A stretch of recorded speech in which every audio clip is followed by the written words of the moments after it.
Section Bessette, directeur de création exécutif et cofondateur de Moment Factory.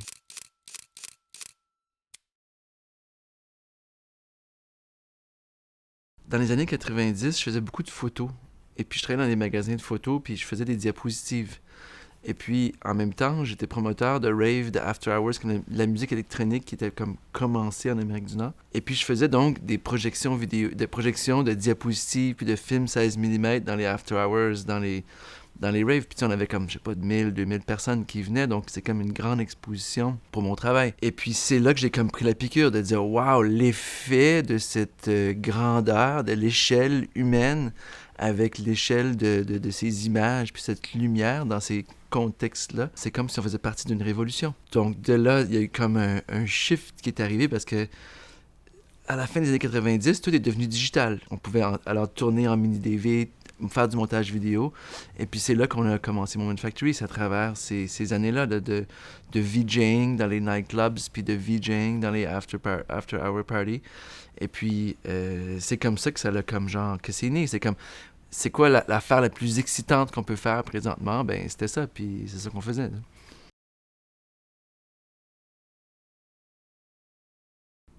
C'est comme me dire, quel pinceau t'inspire le plus? Pour moi, la technologie ne m'inspire pas. C'est ce que la technologie peut faire, c'est qu'est-ce que le pinceau peut faire. Et puis, tu sais, des fois, on peut partir de n'importe où en création. Ça peut partir de la technologie, ça peut partir de l'histoire, ça peut partir de ce qu'on veut créer, l'émotion qu'on veut créer chez les gens, ou le contexte. Il y a une infinie de points de départ, dans le fond, pour la création. Puis la technologie peut faire partie de ça, mais pour moi, c'est comme, si tu demandes à un artiste quel pinceau t'inspire le plus aujourd'hui, c'est plus qu'est-ce que je veux créer chez les gens. Moi, je veux toucher les gens, je veux transformer les gens, je veux que les gens se regroupent ensemble pour vivre des expériences communes qui vont pouvoir raconter à leurs petits-enfants. Tu comprends? Donc, des expériences qui les marquent au tel point de raconter à leurs petits-enfants dans 50 ans, j'étais là cette journée-là, j'ai vécu ça. Tu comprends? Pour moi, ça, c'est ce qui m'inspire vraiment.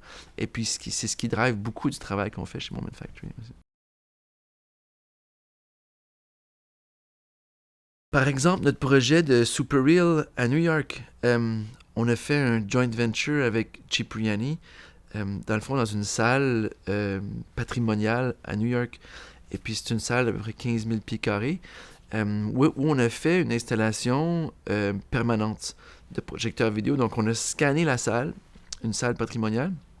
On a mis un plancher de miroir, puis on a scanné en 3D.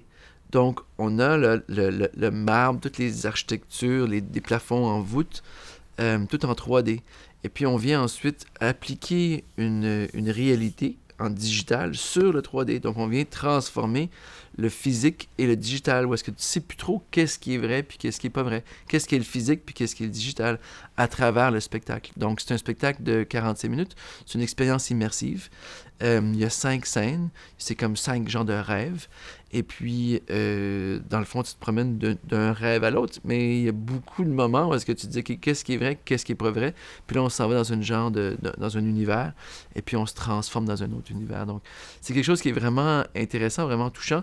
Aussi, avec le plancher en miroir, c'est comme une réflexion infinie. Et puis, on a aussi des ballons dans l'expérience qui activent les enfants, puis tout le monde joue. Donc, c'est vraiment participatif. Puis c'est une expérience qui est vraiment touchante pour un grand public à New York. Donc ça joue, ça vient de finir, la run vient de finir de l'été, puis ça va recommencer l'été prochain à New York. Ouais.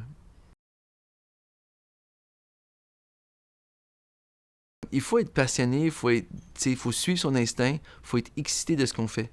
Puis c'est pas de dire « Ah, je veux faire ça parce que c'est logique » ou « Je veux faire ça parce que ça fait du sens ». C'est comme, à un moment donné, c'est viscéral. Il faut se dire « Ok, j'ai vraiment le goût de faire ça ». Et puis je pense que ça s'applique dans n'importe quoi. Ensuite, il faut travailler fort, faut se permettre de rêver, et puis il faut s'organiser pour pouvoir réaliser nos rêves. Bon, moi, ça commence avec l'excitation viscérale, de dire, waouh, c'est quoi l'affaire la plus excitante que je peux faire? Pour moi, la créativité, c'est partout. Je pense que l'effort qu'il faut faire, c'est de garder les yeux ouverts, de rester réceptif, puis de voir la magie dans la vie de tous les jours. Puis quelque part, la créativité, c'est de connecter ensemble les choses qui ont jamais été connectées. Je pense que le travail qu'on a à faire, quand on vieillit puis quand on grandit, c'est vraiment de se programmer pour la voir, la magie de tous les jours.